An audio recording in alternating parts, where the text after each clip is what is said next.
Okay जी, good evening. आज हम कर रहे हैं एक नया टॉपिक आपका, ठीक है। एनपीओ का हमारा एक टॉपिक हो चुका है जिसका नाम था फंड बेस्ड अकाउंटिंग। एक सेकंड, हम टॉपिक आज स्टार्ट कर रहे हैं। लिखो, जहाँ पे आपके नोट्स थे ना वहां पे लिखना है हमने, नोट्स वाली जगह पे। या तो आप लोगों की नोट्स की कॉपी अलग है या फिर मैंने कहा था पेजेस छोड़ देना, ठीक है। तो सेकंड टॉपिक का नेम लिखो,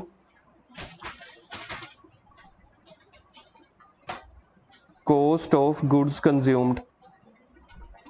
थोड़ी सी कंसंट्रेशन आज मुझे ज़्यादा चाहिए आपकी इस टॉपिक पे, ठीक है। थोड़ा सा कंसंट्रेशन वाला टॉपिक है बहुत इजी, लेकिन थोड़ा सा लेंथी है फंड बेस्ड अकाउंटिंग के कंपैरिजन में। Cost of goods consumed, cost of goods consumed. Goods में मतलब क्या क्या चीज़ें आ सकती हैं, जैसे फॉर एग्जांपल मेडिसिन हैं, ठीक है, स्टेशनरी हो गया, ये सब चीज़ें।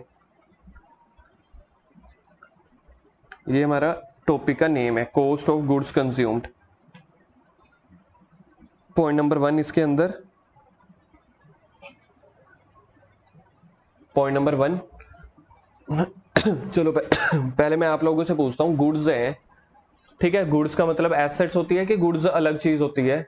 गुड्स मतलब अलग चीज, जिस मतलब जो प्रोडक्ट हो गया हमारा, है ना। एसेट्स हो गया फर्नीचर वगैरह। तो गुड्स जो है इनकम एंड एक्सपेंडिचर में आनी चाहिए या बैलेंस शीट में?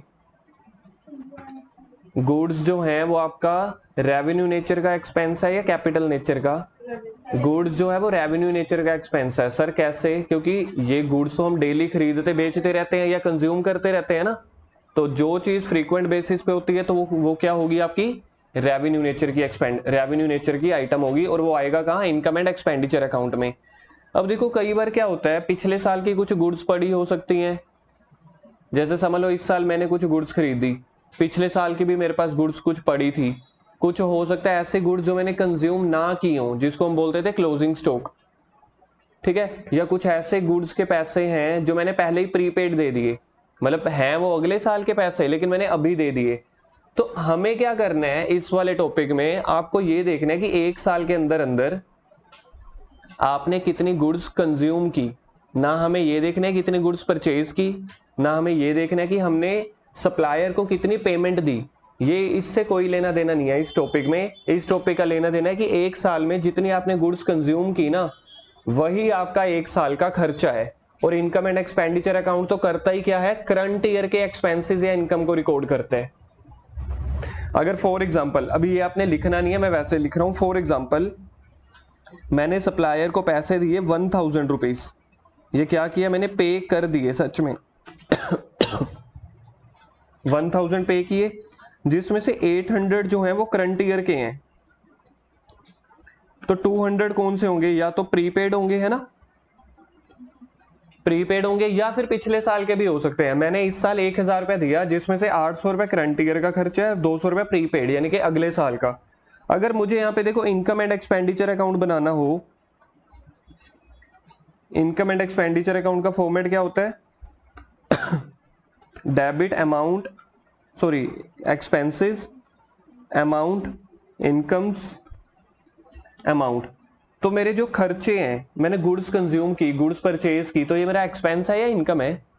मैंने अपने सप्लायर से सामान खरीदा, क्या है ये मेरा? कशिश बोलो।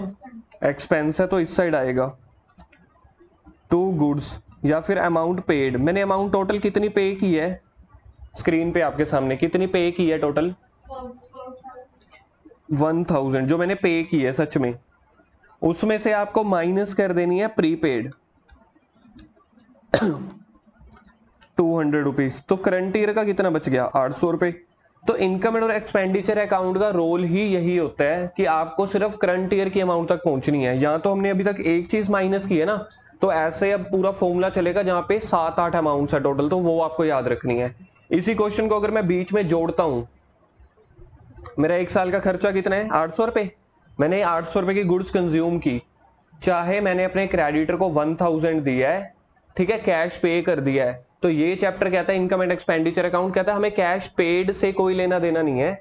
हमें कैश पेड से कोई लेना देना नहीं है, हमने ये देखना है एक साल में गुड्स कंज्यूम कितने की हुई। तो टारगेट हमारा क्या है? गुड्स कंज्यूम करना या कैश पे करना? बोलो कशिश, हाथ नीचे। हमारा टारगेट क्या है, गुड्स कंज्यूम तक पहुंचना या कैश पेड तक पहुंचना? दिव्या दिया बोलो आप लोग भी साफ साफ। जो करंट ईयर गैप, जैसे ये कैश पेड है और ये गुड्स कंज्यूम है यानी कि करंट ईयर का, तो मुझे क्या आइटम लिखनी है, गुड्स कंज्यूम। 3-4 बार तो बोल चुका हूं, अब आप लोग बोलो मुझे कैश पेड से मतलब है या गुड्स कंज्यूम से? गुड्स कंज्यूम से। एक साल में जितनी गुड्स कंज्यूम की है वही मेरा खर्च है। और इनकम एंड एक्सपेंडिचर अकाउंट क्या कहता है कि हमें सिर्फ करंट ईयर का एक्सपेंस नोट करना होता है, ना कि सभी सालों का। तो मुझे बताओ सभी सालों का एक्सपेंस कहां पे रिकॉर्ड होता था? ऐसा कोई अकाउंट हमने पढ़ रखा है? बिल्कुल ठीक है। अगर रिसिप्ट एंड पेमेंट अकाउंट बना रहा होता तो मैं सारे सालों का खर्चा रिकॉर्ड कर देता। तो सर वहां पे 1000 पे पूरा आता। The answer is yes. Receipt and payment में हाथ नीचे। रिसिप्ट एंड पेमेंट में कितने पैसे आएंगे? पूरे 1000। इनकम एंड एक्सपेंडिचर में कितने आएंगे? जितने गुड्स कंज्यूम की है। अब इसमें मैं एक और पॉइंट ऐड कर रहा हूं। 800 रुपए की गुड्स कंज्यूम की है ना। फॉर एग्जाम्पल अभी मैंने क्रेडिटर को और भी पैसे पे करने हैं कुछ। अभी मैंने जो 1000 रुपए पे किए तो सच में पे कर दिए ना, कुछ पैसे आउटस्टैंडिंग भी हैं। मतलब वो वाली गुड्स मैंने यूज कर ली, परचेज कर ली, कंज्यूम कर ली, लेकिन अभी पैसे नहीं दिए। तो मेरा टारगेट तो क्या है, कंज्यूम तक पहुंचना ना। तो ये वाले जो पैसे हैं फॉर एग्जाम्पल 300 रुपीज, तो ये 800 में ऐड करूं कि माइनस करूं? चलो एक बंदा तो जवाब दे रहा है, बिल्कुल ठीक है, ऐड हो जाएंगे। टारगेट क्या है, आप लोग ध्यान से सुनो थोड़ा सा एक्टिव होके। टारगेट है गुड्स कंजम्पशन तक पहुंचना, कि गुड्स कंज्यूम कितने की। यहाँ पे मैंने लिख दिया कि 1000 रुपए मैंने क्रेडिटर को पे किया, उसमें से 200 रुपए जो थे वो फ्यूचर ईयर से रिलेटेड थे। तो फ्यूचर ईयर से थोड़ी ना मतलब है हमें, हमें कौन से ईयर से मतलब है इनकम एंड एक्सपेंडिचर अकाउंट में? प्रेजेंट ईयर में, यानी कि करंट ईयर में। प्लस 300 रुपए की मैंने गुड्स ना उससे परचेज कर ली थी, सप्लायर से कंज्यूम कर ली, लेकिन पैसे नहीं दिए। तो 1000 रुपए में वो है नहीं, लेकिन कंज्यूम तो कर लिए ना। तो मैंने टोटल कंजम्पशन कितने की कर ली? 800 की, जो ऊपर मैंने निकाली 300 की ये, तो टोटल कितने की होगी? 1100 की। अब इसमें बहुत सारे और भी पॉइंट है, एक पॉइंट और ऐड करता हूं फिर आगे बस नोटिंग करवाऊंगा। सोच के चलो इस 1000 रुपए में 100 रुपया वो इंक्लूड था जो आउटस्टैंडिंग है। लेकिन सर आपने तो आउटस्टैंडिंग लिखवा दिया, लेकिन मैं आउटस्टैंडिंग लिखवा रहा हूं ओपनिंग। ओपनिंग का मतलब होता है लास्ट ईयर, पिछला साल। मतलब पिछले साल कोई पैसे थे मैंने ना उसको पे करने थे, तो ये 1000 रुपए में ना वो भी जुड़े हुए थे, तो वो माइनस हो जाएंगे 100 रुपीज माइनस। क्योंकि जो आउटस्टैंडिंग करंट ईयर के हों उसको कर दो ऐड, क्योंकि कंज्यूम कर ली लेकिन पैसे नहीं दिए, तो मुझे तो कंजम्पशन तक पहुंचना है ना। और माइनस कर दो पिछले साल वाले, यानी कि ओपनिंग। क्यों? क्योंकि वो तो पिछले साल आ गए होंगे, पिछले साल के पिछले ईयर के इनकम एंड एक्सपेंडिचर में आ गए होंगे ना। सिर्फ मैंने पैसे इस साल पे किए हैं, तो हमें तो पैसे मिलने या पैसे लेने से कोई मतलब नहीं है, हमें गुड्स कंजम्पशन तक पहुंचना है। इसलिए जो पिछले साल के पैसे हैं वो पिछले साल में आ चुके होंगे, इसलिए यहां से माइनस कर दो। तो मेरी टोटल गुड्स कंज्यूम कितनी हो गई? 1000 रुपीज की, सब कुछ एड लेस करके। आया समझ में? अब लिखो इनकम एंड एक्सपेंडिचर में, पहले तो ये लिखो, ये वाली example, paid 1000 rupees, paid 1000 rupees लिखो।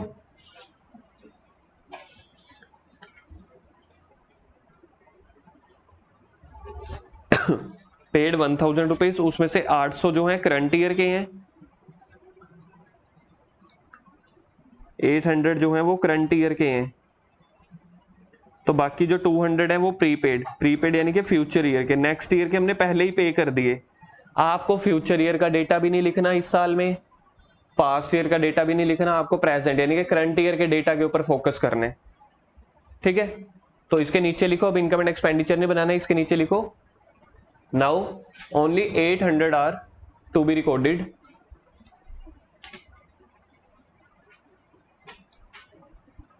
Now only 800 is to be recorded in income and expenditure account, in income and expenditure account.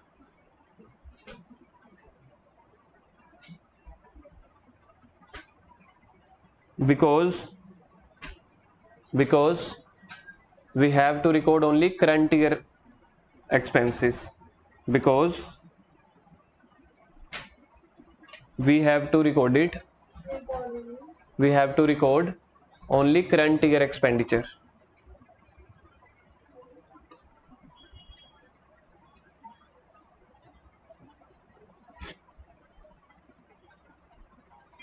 Next point लिखो।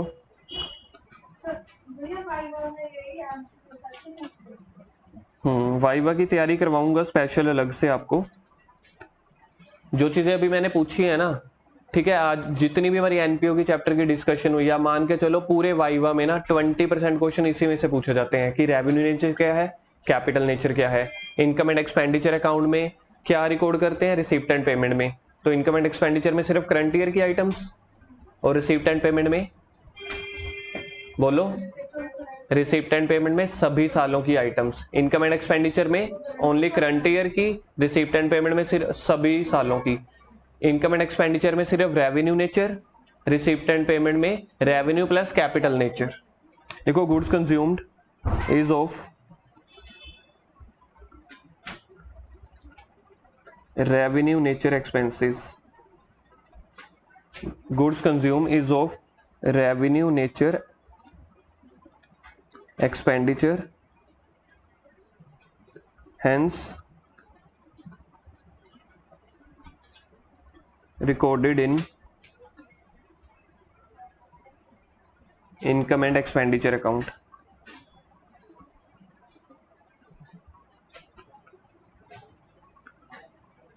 ब्रैकेट में लिखो debit side.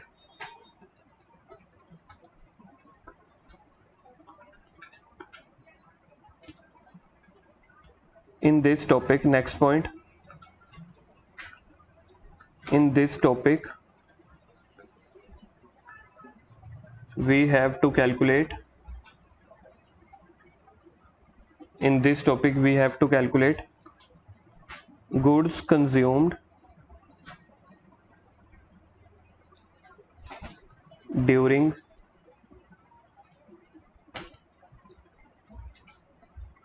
current year only. In this topic we have to calculate goods consumed during current year only. Income and expenditure account है तो सिर्फ current year के पे ही जोर आएगा। हिंदी में लिख रहा हूं, आप अपनी व्हाट्सएप लैंग्वेज भी यूज कर सकते हो। पिछले साल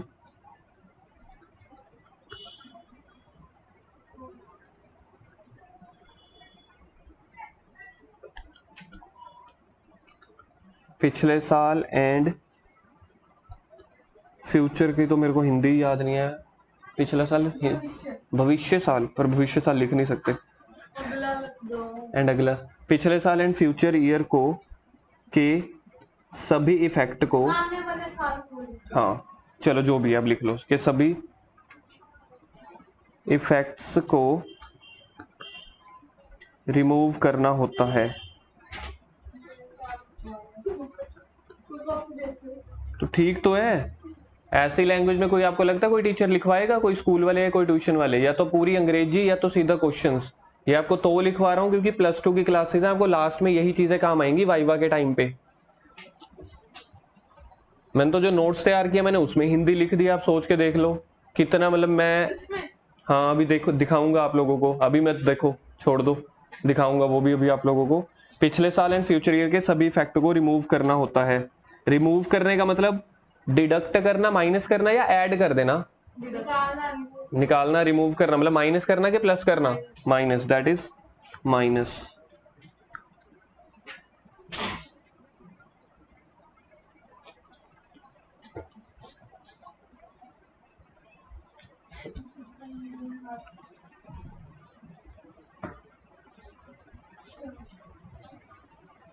cash paid to supplier, cash paid to supplier, cash paid to supplier will be given, cash paid to supplier will be given in the question, but we have to reach on we have to reach on how much goods consumed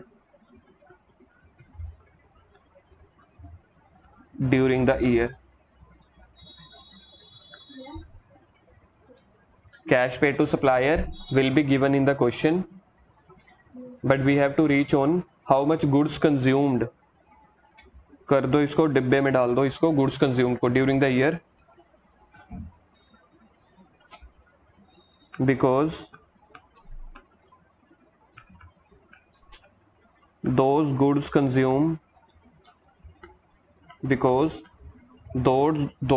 consumed are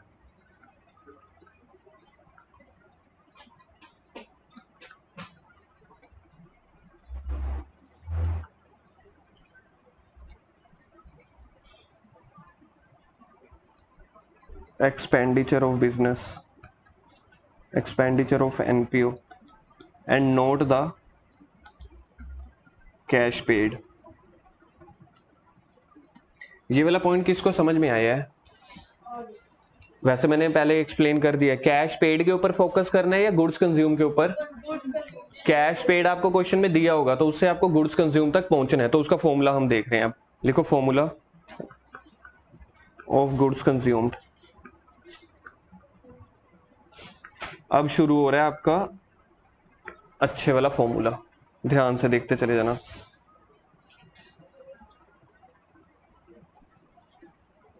और goods consumed आएगा कहाँ पे? पहले point में लिखवाया है income and expenditure account में ना, ठीक है, इनकम एंड एक्सपेंडिचर के डेबिट साइड पे।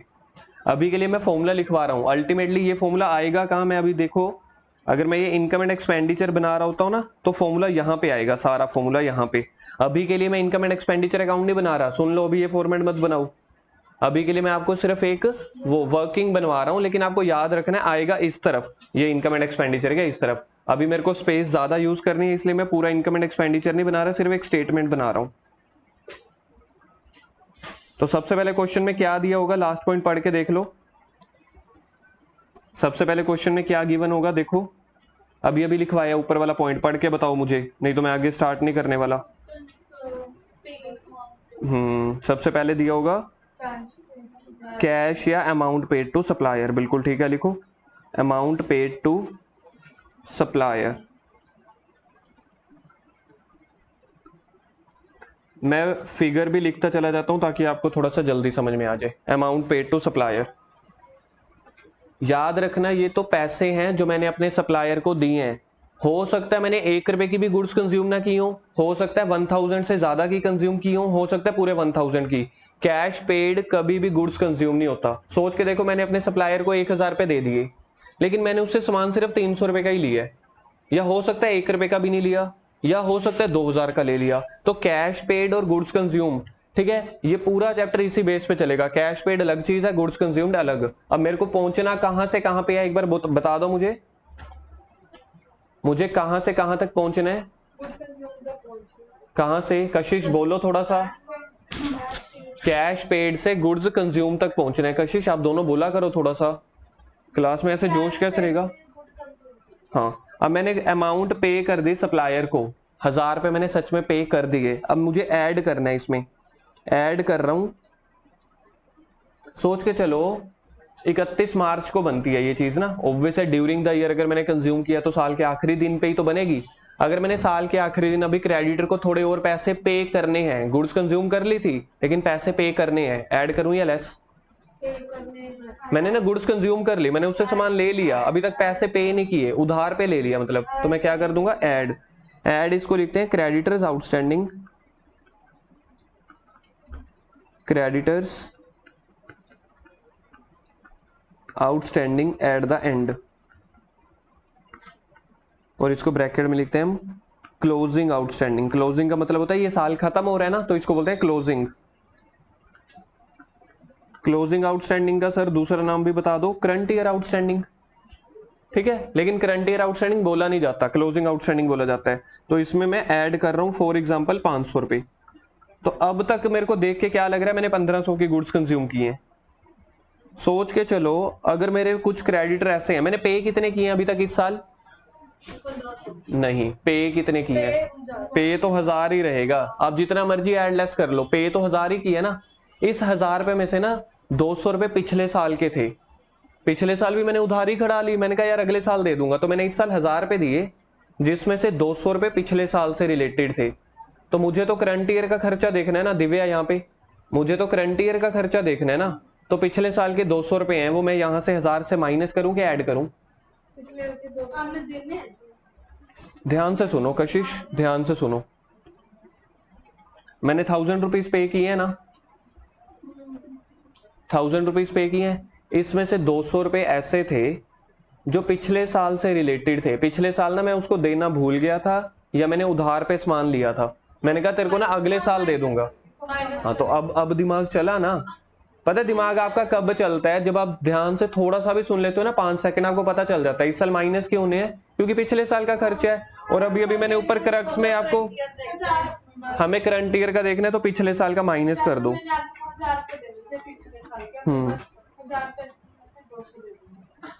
बिल्कुल ठीक है, 200 रुपए दे दिए, ये 1000 पे, लेकिन पिछले साल के हैं, तो आपको पिछले साल का इफेक्ट भी हटाना है, फ्यूचर ईयर का इफेक्ट भी हटाना है। तो लिखो creditors outstanding at the beginning. Beginning का यानी कि इस साल का ओपनिंग, तो इसको आप बोलते हो ओपनिंग आउटस्टैंडिंग या फिर last year outstanding. Opening outstanding को दूसरा क्या बोलेंगे?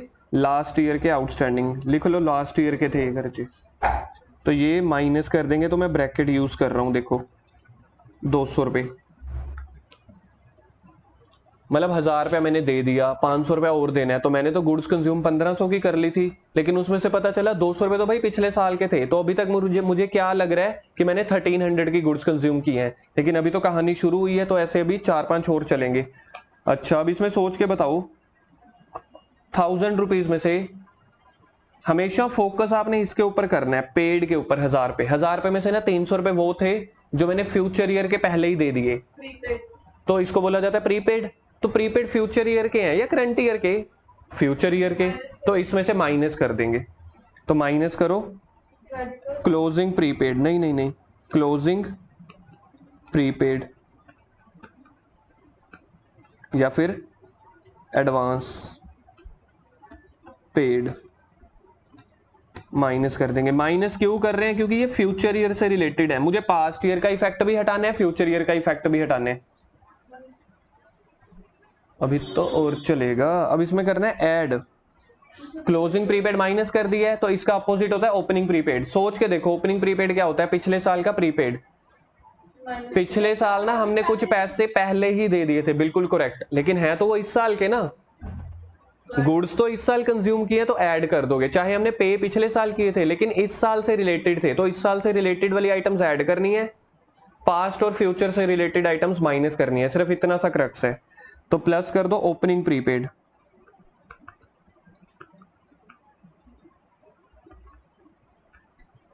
या फिर advance of last year, advance of last year. For example 150 rupees थे। ठीक है, यहां तक समझ में आ गया? एक बार फिर से मैं फॉर्मूला बोलूंगा। फॉर्मूला क्या था? सबसे पहले था amount paid, closing outstanding add कर देते हैं, क्योंकि अभी हमने पैसा देना है, गुड्स कंज्यूम कर लिए हैं। क्लोजिंग आउटस्टैंडिंग ऐड कर दो, तो उसका ओपनिंग आउटस्टैंडिंग माइनस कर दो। ओपनिंग प्रीपेड ऐड कर दो, क्योंकि पिछले साल पे कर दिए थे लेकिन है इस साल से, और क्लोजिंग प्रीपेड माइनस कर दो। तो इससे आपका क्या निकल के आ जाएगा? लिखो कैश परचेज ऑफ गुड्स। आधा फॉर्मूला हो चुका है, तो कैश परचेज देखो कितना निकल के आएगा? 1000 प्लस 1500, 1500 में से 500 गए,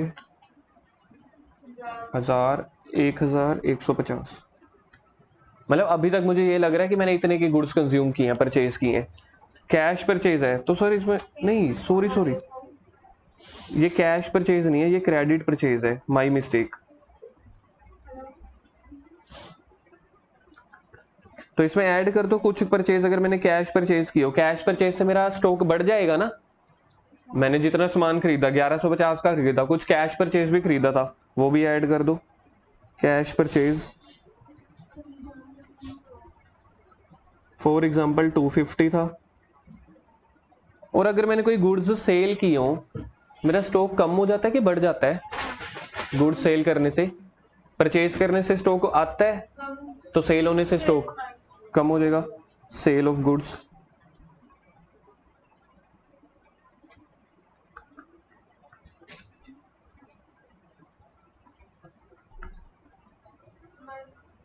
तो ये अब आपके पास निकल के आ जाएगी नेट परचेज। कभी कभी क्वेश्चन में ना आपको ये नेट परचेज दिया होता है, बहुत लकी होते हैं वो बच्चे जब क्वेश्चन में नेट परचेज दिया होता है तो ऊपर वाला कोई फॉर्मूला लगाना ही नहीं होता।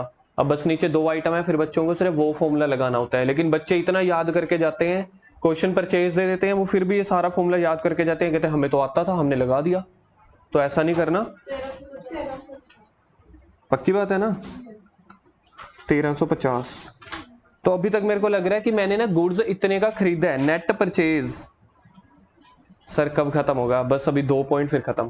नेट परचेज के बाद, हाँ मतलब एक आइटम है, उसके ओपनिंग होगा या क्लोजिंग। सोच के चलो मैंने गुड्स कितने का खरीदा है, अब आपकी स्क्रीन पे के ऊपर ही है सामने। कितने का गुड्स खरीदा मैंने? 1350 का। सोच के चलो 150 का ना मेरे पास ऑलरेडी पड़ा था स्टॉक, तो मेरा टोटल स्टॉक कितने का हो गया?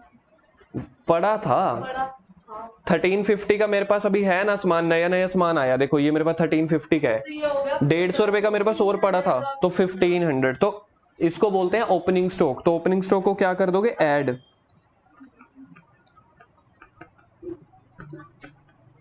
Add opening stock of goods 150, और जो गुड्स मेरा रह गया फॉर एग्जांपल माइनस कर दो, लेस क्लोजिंग या रिमेनिंग स्टॉक, उसको कर दो माइनस, क्योंकि वो मैंने कंज्यूम थोड़ी किया, वो तो रिमेनिंग स्टॉक है 450 का।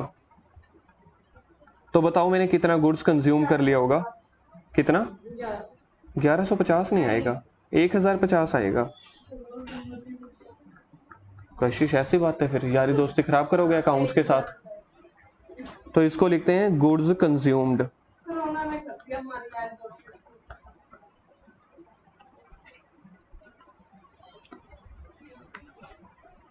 नेट परचेज से जल्दी समझ में आता है। देखो जब नेट परचेज है तो मतलब मैंने 1350 का सामान खरीदा, 450 का मेरे पास ऑलरेडी और पड़ा था, तो टोटल सामान मेरे पास 1500 का हो गया। उसमें से 450 का सामान बिका ही नहीं, तो मैंने कितने का गुड्स कंज्यूम की होगी? कॉपी क्यों बंद करो? आपने जाना, आप जाओ। हाँ तो लिखो this 1050 will be recorded, this, हाँ this 1050 will be recorded on debit side of, हाँ debit side of income and expenditure account. Divya आप जाओ, ये अभी क्वेश्चन करेंगे एक। हाँ जी हाँ जी प्लीज। क्यों? फिर क्या हो गया? हम मैं क्वेश्चन नंबर आपको बताता हूँ, दिया कर लो यार क्वेश्चन, ऐसे मत किया करो। हाँ घर से कर लेना आप। हाँ नटशल में समझा रहा हूँ, बहुत बढ़िया। क्या फॉर्मूला? ये देखो आपके नोट्स में मैंने फॉर्मूला दिया हुआ है, बात है कोई? क्वेश्चन नंबर आपको करके आना है 17। होमवर्क को मिला के वैसे 2-3 और भी दूंगा।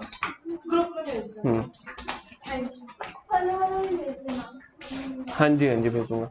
नोट्स निकालो।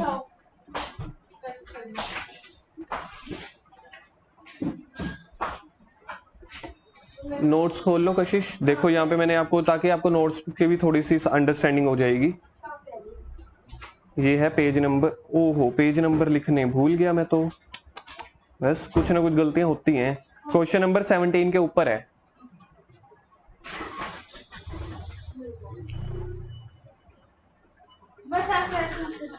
हाँ सबसे पहले देखो क्रक्स क्या है, सबसे पहले ना आपको क्रक्स तक पहुंचना है। कैश पेड जो की है ना वो गुड्स कंज्यूम नहीं होता। हमें क्वेश्चन में रिक्वायरमेंट क्या है? कशिश एक तो ना आपने बोलना है थोड़ा बहुत, बिल्कुल नहीं बोलते आप, ठीक है? हाँ थोड़ा सा बोल लो, उससे ना थोड़ा मैं भी मोटिवेट रहता हूँ ना। पता क्या होता है, मैं भी मोटिवेट रहता हूँ ना उससे थोड़ा सा।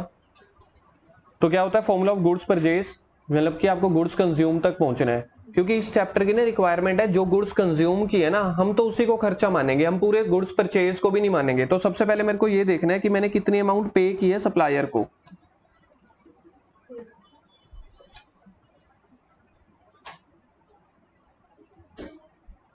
कितनी अमाउंट मैंने पे किया, ठीक है, अमाउंट पेड टू सप्लायर, उसमें मेरे को ऐड कर देना क्लोजिंग आउटस्टैंडिंग। इसका मतलब होता है कि मैंने ना गुड्स कंज्यूम कर ली थी खरीद के, लेकिन अभी सिर्फ पैसे नहीं दिए, तो ऐड हो जाना चाहिए ना। इतने तो मैंने पैसे पे कर दिए थे 1000 पे, ठीक है, फिर मैंने कुछ गुड्स उससे उधार पे ले ली थी लेकिन पैसे नहीं पे किए, तो यूज तो कर गया ना मैं चीजें, तो मेरे को तो गुड्स यूजेज तक पहुंच रहे हैं कि मैंने एक साल में कितनी यूज की, तो इसलिए इसको मैंने ऐड कर दिया। इसको बोलते हैं क्लोजिंग आउटस्टैंडिंग। तो क्लोजिंग आउटस्टैंडिंग के साथ एक आइटम और भी तो हो सकती है, ओपनिंग आउटस्टैंडिंग, जो पिछले साल की उधार होगी। पे मैंने इस 1000 पे में से ही की है, लेकिन है तो वो पिछले साल की ना, तो माइनस कर दो। क्रक्स क्या पहुंचना है, पास्ट ईयर के इफेक्ट को भी हटाना है, फ्यूचर ईयर के इफेक्ट को भी हटाना है, करंट का चलना है, बस यही है। 2 आइटम्स हो गई। तो रीजन मैंने लिखा हुआ है, पढ़ लेना, हिंदी में लिखा हुआ है मैंने, ठीक है, बिकॉज ये अमाउंट लास्ट ईयर की है तो यहां से हटाओ। स्पेलिंग छोड़ देना, मैंने अपने हिसाब से लिखी है उस हाँ हाँ, तब भी तो टाइम लग गया, नहीं तो मैं 3 दिन पहले दे देता आपको। कहीं नहीं मिलेंगी आपको ऐसे रीजन, यहाँ से हटाओ वहां से हटाओ। ये एक्सेल में होता है ना, MS वर्ड में। हाँ। उसके बाद है आपके पास amount pay to credit, advance pay to creditor at the end. मैंने इस साल कुछ पैसे एडवांस के भी दे दिए, मतलब कि जो फ्यूचर ईयर से बिलोंग करते हैं ना, तो हटा दो, माइनस कर दो, देखो माइनस किया हुआ है, तो इसको बोलते हैं क्लोजिंग प्रीपेड। तो ओपनिंग प्रीपेड क्या होगा, ऐड। ऐसे याद कर सकते हो, ओपनिंग प्रीपेड होता क्या, जो पिछले साल के पैसे थे, पिछले साल दे दिए थे लेकिन इस साल के हैं, तो इस साल के हैं तो ऐड कर दो। तो इससे आपका क्या निकल के आ जाएगा, देखो, credit purchase of goods. Credit purchase में और क्या ऐड कर दूं, कैश परचेज, माइनस कर दूंगा सेल, माइनस कर दूंगा सेल, तो निकल के आ जाएगी नेट परचेज। नेट परचेज में मतलब मैंने सामान खरीदा हुआ है 1350 का, ओपनिंग स्टॉक उसमें ऐड कर दो, क्योंकि मेरे पास ओपनिंग स्टॉक भी तो पड़ा था ना कुछ पैसा। सोच के देखो, मेरे पास 8 चॉकलेट्स हैं जो मैंने खरीदी हैं, 2 मेरे पास कल की भी पड़ी हैं, तो मेरे पास तो 10 चॉकलेट हो गई ना, लेकिन 3 चॉकलेट मैंने खाई नहीं, तो मैंने कितनी गुड्स खा ली, कंज्यूम कर ली, 7। तो वो मेरा होता है गुड्स कंज्यूम। आपको अल्टीमेटली यहां तक पहुंचने, और यही आपका इनकम एंड एक्सपेंडिचर के डेबिट साइड आएगा। 17th क्वेश्चन इसी को लेके है, बिल्कुल वर्बली कर लेते हैं हम सिर्फ। देखो, amount paid to creditor 91,000, 17th question हम कर रहे हैं, है क्या ऊपर, कह रहे हैं मटेरियल परचेज निकालना है और कंज्यूम निकालना है। परचेज पता है कौन सा, ये नेट परचेज, कभी भी क्वेश्चन में दिया होगा ना तो नेट परचेज निकालना है, क्रेडिट परचेज नहीं। तो आपको दिया हुआ है 91,000, ठीक है, इसमें creditor for sports material on 31/3/17 और 31/3/18, तो 17 वाले ओपनिंग होंगे ना, ऑब्वियस है, 18 वाले क्लोजिंग। तो आपको क्लोजिंग याद रखना है, क्लोजिंग वाले क्रेडिटर्स ऐड होते हैं, तो ओपनिंग वाले माइनस कर देंगे, तो माइनस कर दो 37,000 प्लस कर दो 45,000। अच्छा, आगे क्या दिया हुआ है, स्पोर्ट्स मटेरियल सोल्ड, गुड्स हमने कुछ सेल की हैं, बुक वैल्यू का मतलब होता है इतने की खरीदी थी लेकिन बेची है 56,000 की, तो हमने तो 50,000 के ऊपर फोकस करना है, बुक वैल्यू के ऊपर, तो माइनस कर दो 50,000। और कैश परचेज ऐड कर दो, तो ये मेरे पास निकल के आ गया नेट परचेज। प्रीपेड का दिया नहीं हुआ था तो नहीं करेंगे, एडवांस का पॉइंट नहीं दिया हो ना क्वेश्चन में तो नहीं करेंगे, तो ये मेरे पास क्या निकल के आ गया। और उसमें से ओपनिंग स्टॉक दिया हुआ है ये वाला 2017 वाला, इसको लिख लो ओपनिंग स्टॉक, ये ऐड होगा क्योंकि मेरे पास इतना स्टॉक पड़ा है ना, मैंने खरीदा कितना। हाँ, मैंने देखो, आप याद मत करो, मेरे पास इतना सामान है जो मैंने खरीदा है, अब देख लो मेरे पास ओपनिंग कितना पड़ा था, ओपनिंग ऐड कर दो 50,000, तो मेरे पास टोटल स्टॉक इतना हो गया ना, माइनस कर दो क्लोजिंग जो मैंने यूज नहीं किया, कितना 55,000, तो मैंने कितनी गुड्स यूज कर ली वो ये निकल के आ जाएगा। देखो अच्छा, वो आगे है मेरे नोट्स ना, इसके बाद मैंने थोड़ी सी चेंजेस किए थे इस वजह से, तो 55,000 माइनस कर दो, ये आपके पास निकल के आ गई गुड्स कंज्यूम। ठीक है, क्वेश्चन इजी है वैसे, बस ये है कि पहली बार कर रहे हो और कुछ नहीं है। होमवर्क लिखो, क्वेश्चन 17 इसकी आप पूरी कैलकुलेशंस कर लेना फॉर्मूले के साथ, बस यही होता है। 18, 19 और 20, 17 से 20, क्योंकि 3-4 क्वेश्चन करोगे तभी थोड़ी सी प्रैक्टिस बन जाएगी ना।